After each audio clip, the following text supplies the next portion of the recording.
ओम श्री अनंत कोटि ब्रह्मांड नायक राजाधिराज योगीराज पार ब्रह्म श्री सच्चिदानंद समर सद्गुरु साईनाथ महाराज की जय।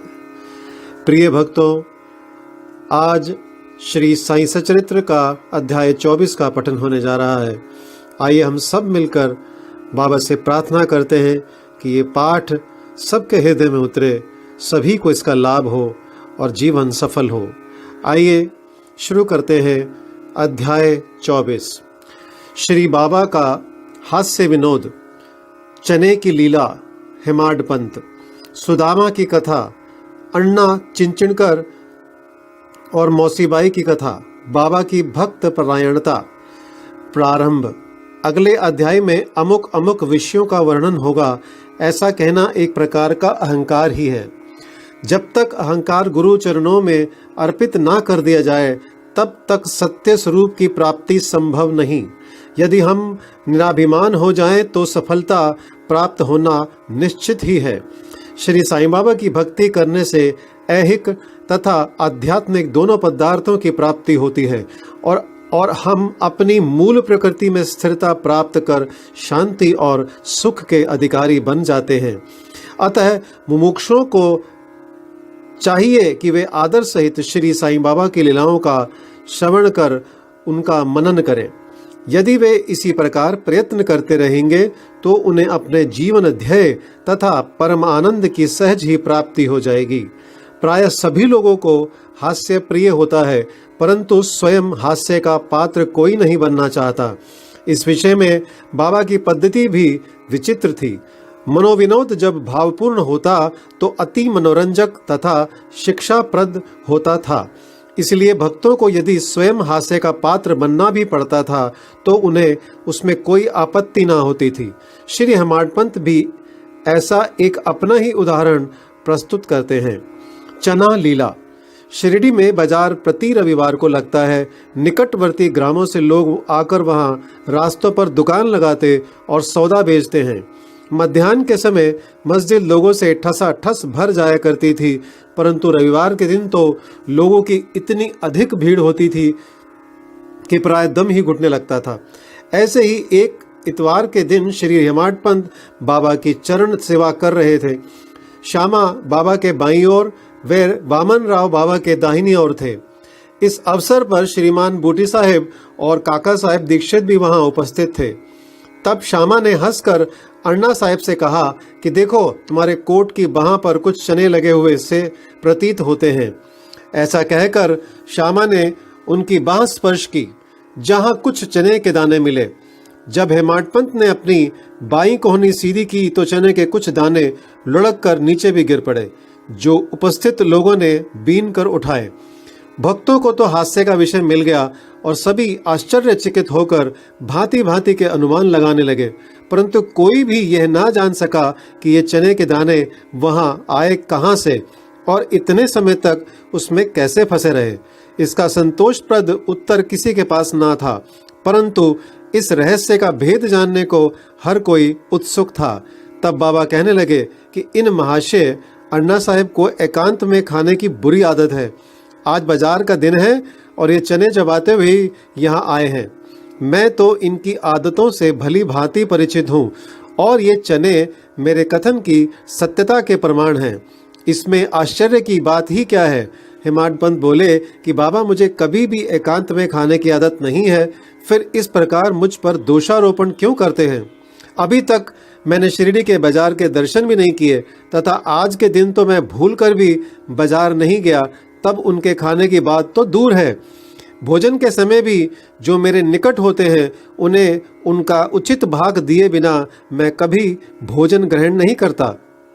बाबा, तुम्हारा कथन सत्य है, परंतु जब तुम्हारे समीप ही कोई ना हो तो तुम या हम कर ही क्या सकते हैं। अच्छा बताओ, क्या भोजन करने से पूर्व तुम्हें कभी मेरी स्मृति भी आती है? क्या मैं सदैव तुम्हारे साथ नहीं हूँ? फिर क्या तुम पहले मुझे ही अर्पण कर भोजन किया करते हो? शिक्षा। इस घटना द्वारा बाबा क्या शिक्षा प्रदान कर रहे हैं, थोड़ा इस और ध्यान देने की आवश्यकता है। इसका सारांश यह है कि इंद्रियां, मन और बुद्धि द्वारा पदार्थों का रसास्वादन करने के पूर्व बाबा का स्मरण करना चाहिए। उनका स्मरण ही अर्पण की एक विधि है। इंद्रियां विषय पदार्थों की चिंता किए बिना कभी नहीं रह सकती। इन पदार्थों को उपभोग से पूर्व ईश्वरार्पण कर देने से उनकी आसक्ति स्वभावतः नष्ट हो जाती है। इसी प्रकार समस्त इच्छाएं, क्रोध और तृष्णा आदि कुप्रवृत्तियों को पहले ईश्वरार्पण कर गुरु की ओर मोड़ देना चाहिए। यदि इसका नित्याभ्यास किया जाए तो परमेश्वर तुम्हारी कुवृत्तियों के दमन में सहायक होंगे। विषय के रसास्वादन के पूर्व वहां बाबा की उपस्थिति का ध्यान अवश्य रखना चाहिए। तब विषय उपभोग के उपयुक्त है या नहीं, यह प्रश्न उपस्थित हो जाएगा और आचरण में सुधार होगा। इसके फलस्वरूप गुरु प्रेम में वृद्धि होकर शुद्ध ज्ञान की प्राप्ति होगी।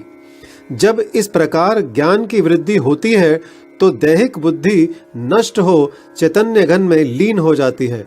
वस्तुतः गुरु और ईश्वर में कोई पृथकत्व नहीं है, और जो उन्हें भिन्न समझता है वह तो निरा अज्ञानी है तथा उसे ईश्वर दर्शन होना भी दुर्लभ है। इसीलिए समस्त भेदभाव को भूलकर गुरु और ईश्वर को अभिन्न समझना चाहिए। इस प्रकार गुरु सेवा करने से ईश्वर कृपा प्राप्त होना निश्चित ही है, और तभी वे हमारा चित्त शुद्ध कर हमें आत्मानुभूति प्रदान करेंगे। सारांश यह है कि ईश्वर और गुरु को पहले अर्पण किए बिना हमें किसी भी इंद्रिय ग्राह्य विषय का रसास्वादन न करना चाहिए। इस प्रकार अभ्यास करने से भक्ति में उत्तरोत्तर वृद्धि होगी। फिर भी साईं बाबा की मनोहर सगुण मूर्ति सदैव आंखों के सम्मुख रहेगी, जिससे भक्ति, वैराग्य और मोक्ष की प्राप्ति शीघ्र हो जाएगी। ध्यान प्रगाढ़ होने से शुद्धा और संसार के अस्तित्व की विस्मृति हो जाएगी और सांसारिक विषयों का आकर्षण स्वतः नष्ट होकर चित्त को सुख और शांति प्राप्त होगी। अब आगे पढ़ते हैं सुदामा की कथा। उपयुक्त घटना का वर्णन करते करते हेमाडपंत को इसी प्रकार की सुदामा की कथा याद आई, जो ऊपर वर्णित नियमों की पुष्टि करती है। श्री कृष्ण अपने ज्येष्ठ भ्राता बलराम तथा अपने एक सहपाठी सुदामा के साथ संदीपनी ऋषि के आश्रम में रहकर विद्याध्ययन किया करते थे। एक बार कृष्ण और बलराम लकड़ियां लाने के लिए वन गए। संदीपनी ऋषि की पत्नी ने सुदामा को भी उसी कार्य के निमित्त वन भेजा तथा तीनों विद्यार्थियों के खाने को कुछ चने भी उन्होंने सुदामा के द्वारा भेजे। जब कृष्ण और सुदामा की भेंट हुई तो कृष्ण ने कहा, दादा मुझे थोड़ा जल दीजिए, प्यास अधिक लग रही है। सुदामा ने कहा, भूखे पेट जल पीना हानिकारक होता है, इसलिए पहले कुछ देर विश्राम कर लो।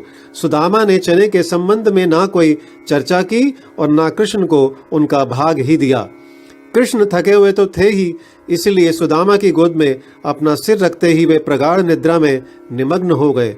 तभी सुदामा ने अवसर पाकर चने चबाना प्रारंभ कर दिया। इसी बीच में अचानक कृष्ण पूछ बैठे कि दादा तुम क्या खा रहे हो और यह कड़कड़ की ध्वनि कैसी हो रही है। सुदामा ने उत्तर दिया कि यहाँ खाने को है ही क्या, मैं तो शीत से कांप रहा हूँ और इसलिए मेरे दांत कड़कड़ बज रहे हैं। देखो तो मैं अच्छी तरह से विष्णु सहस्त्रनाम भी उच्चारण नहीं कर पा रहा हूँ। यह सुनकर अंतर्यामी कृष्ण ने कहा कि दादा मैंने अभी स्वप्न में देखा कि एक व्यक्ति दूसरे की वस्तुएं खा रहा है। जब उससे इस विषय में प्रश्न किया गया तो उसने उत्तर दिया कि मैं खाक धूल खा रहा हूँ। तब प्रश्नकर्ता ने कहा, ऐसा ही हो एवं वस्तु दादा, यह तो केवल स्वप्न था। मुझे तो ज्ञात है कि तुम मेरे बिना अन्न का दाना भी ग्रहण नहीं करते, परंतु श्रम के वशीभूत होकर मैंने तुमसे ऐसा प्रश्न किया था। यदि सुदामा किंचित मात्र भी कृष्ण की सर्वज्ञता से परिचित होते तो वे इस भांति आचरण कभी ना करते। श्री कृष्ण के लंगोटिया मित्र होते हुए भी सुदामा को अपना शेष जीवन दरिद्रता में व्यतीत करना पड़ा, परंतु केवल एक ही मुट्ठी पोहा जो उनकी स्त्री सुशीला ने अत्यंत परिश्रम से उपार्जित किए थे, भेंट करने पर श्री कृष्ण बहुत प्रसन्न हो गए और उन्हें उसके बदले में सुवर्ण नगरी प्रदान कर दी, जो दूसरों को दिए बिना एकांत में खाते हैं उन्हें इस कथा को सदैव स्मरण रखना चाहिए। श्रुति भी इस मत का प्रतिपादन करती है कि प्रथम ईश्वर को ही अर्पण करें तथा उच्छिष्ट हो जाने के उपरांत ही उसे ग्रहण करें। यही शिक्षा बाबा ने हास्य के रूप में भी दी है। अण्णा चिंचणीकर और मौसीबाई।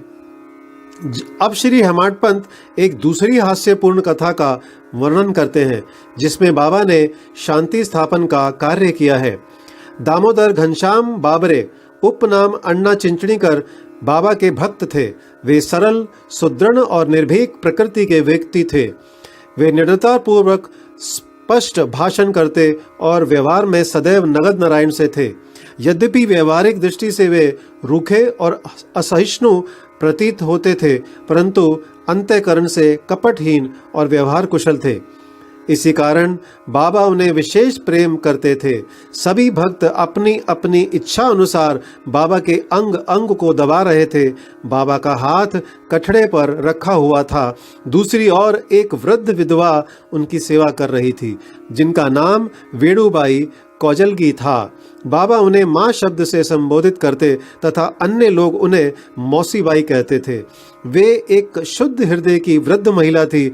वे उस समय दोनों हाथों की अंगुलियां मिलाकर बाबा के शरीर को मसल रही थी। जब वे बलपूर्वक उनका पेट दबाती तो पेट और पीठ का प्राय एकीकरण हो जाता था। बाबा भी इस दबाव के कारण यहाँ वहाँ सरक रहे थे। अण्णा दूसरी ओर सेवा में व्यस्त थे। मौसीबाई का सिर हाथों की परिचालन क्रिया के साथ नीचे ऊपर हो रहा था। जब इस प्रकार दोनों सेवा में जुटे थे तो अनायास ही मौसीबाई का मुख अण्णा के अति निकट आ गया। मौसीबाई विनोदी प्रकृति होने के कारण ताना देकर बोली कि यह अण्णा बहुत बुरा व्यक्ति है और यह मेरा चुम्बन करना चाहता है। इसके केश तो पक गए हैं परंतु मेरा चुम्बन करने में इसे तनिक भी लज्जा नहीं आती। यह सुनकर अण्णा क्रोधित होकर बोले, तुम कहती हो कि मैं एक वृद्ध और बुरा व्यक्ति हूँ। क्या मैं मूर्ख हूँ? तुम खुद ही छेड़खानी करके मुझसे झगड़ा कर रही हो। वहां उपस्थित सब लोग इस विवाद का आनंद ले रहे थे। बाबा का स्नेह तो दोनों पर था, इसलिए उन्होंने कुशलता पूर्वक विवाद का निपटारा कर दिया। वे प्रेम पूर्वक बोले, अरे अण्णा, व्यर्थ ही क्यों झगड़ रहे हो? मेरी समझ में नहीं आता कि माँ का चुम्बन करने में दोष ही क्या है। बाबा के शब्दों को सुनकर दोनों शांत हो गए और सब उपस्थित लोग भी जी भरकर ठहाका मारकर बाबा के विनोद का आनंद लेने लगे। आइए आगे जानते हैं बाबा की भक्त परायणता। बाबा भक्तों को उनकी इच्छा अनुसार ही सेवा करने दिया करते थे और इस विषय में किसी प्रकार का हस्तक्षेप उन्हें सहन न था। एक अन्य अवसर पर मौसीबाई बाबा का पेट बलपूर्वक मसल रही थी, जिसे देखकर दर्शकगण व्यग्र होकर मौसीबाई से कहने लगे कि माँ, कृपा कर धीरे धीरे ही पेट दबाओ। इस प्रकार मसलने से तो बाबा की अंतड़ियां और नाड़ियां ही टूट जाएंगी। वे इतना कह भी नहीं पाए थे कि बाबा अपने आसन से तुरंत उठ बैठे और अंगारे के समान लाल आंखें कर क्रोधित हो गए। साहस किसे था जो उन्हें रोके? उन्होंने दोनों हाथों से सटके का एक छोर पकड़ नाभि में लगाया और दूसरा छोर जमीन पर रख उसे पेट से धक्का देने लगे। सटका यानी सोटा लगभग 2 या 3 फुट लंबा था। अब ऐसा प्रतीत होने लगा कि वह पेट में छिद्र कर प्रवेश कर जाएगा। लोग भयभीत हो उठे कि अब पेट फटने ही वाला है। बाबा अपने स्थान पर दृढ़ हो उसके अत्यंत समीप होते जा रहे थे और प्रतिक्षण पेट फटने की आशंका हो रही थी।